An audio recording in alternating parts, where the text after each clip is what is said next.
11 फरवरी को आरओ का पेपर हुआ था और उसके बाद से ही छात्र इस समय आंदोलनरत हैं और मांग कर रहे हैं कि इस पेपर को भी निरस्त किया जाए। अब देखिए, इसके बाद यूपी पुलिस का पेपर हुआ है, उसमें भी लीक की खबरें आई। हालांकि लीक के पहले कुछ लोगों को पकड़ लिया गया जो इस तैयारी में थे, और साथ ही साथ एक अलग जो धरपकड़ हुई है वो लीक की अफवाह फैलाकर परीक्षा को प्रभावित करने के प्रयास में 8 अभियुक्तों की गिरफ्तारी के संबंध में है। यानी कि लीक का प्रयास करने वाले और लीक की अफवाह फैलाने वाले यूपी पुलिस ने इन दोनों तरह के लोगों को गिरफ्तार किया है। इसके साथ ही साथ पीसीएस भर्ती अब आयोग के लिए एक बहुत बड़ी चुनौती बन गई है, क्योंकि जैसे ही आरओ का पेपर ख़त्म हुआ था और इसके साथ ही अफवाह उड़ना चालू हो गई थी कि पेपर लीक हुआ है, लोगों के मोबाइल में आ गई थी चीज़ें, उसके तुरंत आनन फानन में एक तरह से कहा जाए तो परीक्षा को संपन्न, वो भी सुचितापूर्ण ढंग से कराने की जो नोटिस है वो आयोग ने अपनी आधिकारिक वेबसाइट पर डाल दी। इससे छात्र और आकर्षित हो गए थे, क्योंकि अभी संदेह चल ही रहा है और आप ये मान के चल रहे हैं कि परीक्षा जो है सकुशल संपन्न हो गई है निर्विघ्न तौर पर और अपनी शुचिता को बरकरार रखते हुए है। अब इसी को ध्यान में रखते हुए यूपी पीसीएस जो है बड़ी तैयारी करने वाला है। 17 मार्च को 54 जिलों में जो आयोजित होने वाली पीसीएस 2024 की प्रारंभिक परीक्षा है।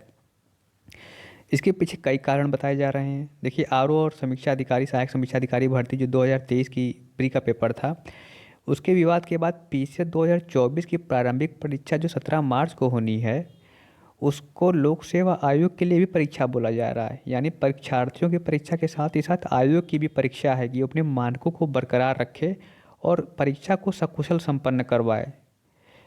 इसके साथ ही साथ जो खबर आई है वो है आरओ भर्ती की पूर्व की परीक्षाओं में पेपर लीक के मामले सामने आ चुके हैं। उसी तरह पूर्व में पीसीएस परीक्षा में भी पेपर लीक को लेकर विवाद हो चुका है। ऐसे में उत्तर प्रदेश लोक सेवा आयोग के सामने पारदर्शिता से परीक्षा कराना चुनौती होगी। इससे पूर्व आरओ का पेपर 2016 की प्रारंभिक परीक्षा में भी लीक हुआ था और परीक्षा को निरस्त करवा के दोबारा करवाया गया था। उसी तरह से पीसीएस 2015 में भी प्री परीक्षा के पेपर लीक होने से परीक्षा निरस्त कर दी गई थी और दोबारा कराई गई थी। पीसीएस 2016 की मुख्य परीक्षा के दौरान केंद्र राजकीय इंटर कॉलेज प्रयागराज में हिंदी की जगह पर निबंध का पेपर बांट दिया गया था। इसके बाद भी काफ़ी बवाल हुआ और परीक्षा को निरस्त कराया गया और इसे दोबारा संपन्न कराया गया। अब जो परीक्षा 17 मार्च को पीसीएस 2024 प्री होनी है, वो काफ़ी इस समय आयोग के लिए परीक्षा की घड़ी है, क्योंकि अभ्यर्थियों में अब जो है वो तनाव हो गया है। यानी कि अब वो किसी भी तरह की अनदेखी और लापरवाही बर्दाश्त करने के मूड में नहीं है।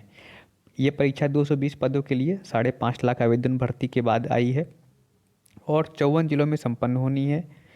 आरओ के कुछ ही दिनों के बाद ये परीक्षा होनी है और छात्र आक्रोशित है और आंदोलनरत भी हैं। इसलिए वो प्रशासन से एक आश्वासन भी चाह रहे थे कि हम परीक्षा, हमारी आगामी परीक्षा भी बची हुई है, उसके बावजूद हम सड़क पर हैं, आयोग से मिलने आ रहे हैं, इसके बाद भी कोई सुनवाई नहीं हो रही है।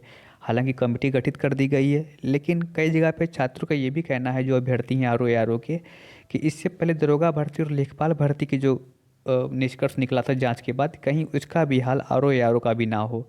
एक तरह से आप ये कह सकते हैं, अगर इसे कहा जाए कि आरओ में अगर परीक्षा दोबारा कराई जाती है तो ही छात्र संतुष्ट होंगे, क्योंकि वो ये बिल्कुल मान के चल रहे हैं कि अगर जांच में ऐसा नहीं पाया जाता तो ये जांच की त्रुटि होगी।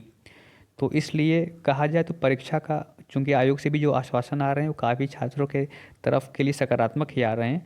तो आरओ की परीक्षा काफ़ी हद तक संभावना है कि दोबारा से होगी और पिछली परीक्षा सकुशल कराई जाए, ऐसी आयोग की मंशा भी है और तैयारी भी है। धन्यवाद, शुभकामनाएं।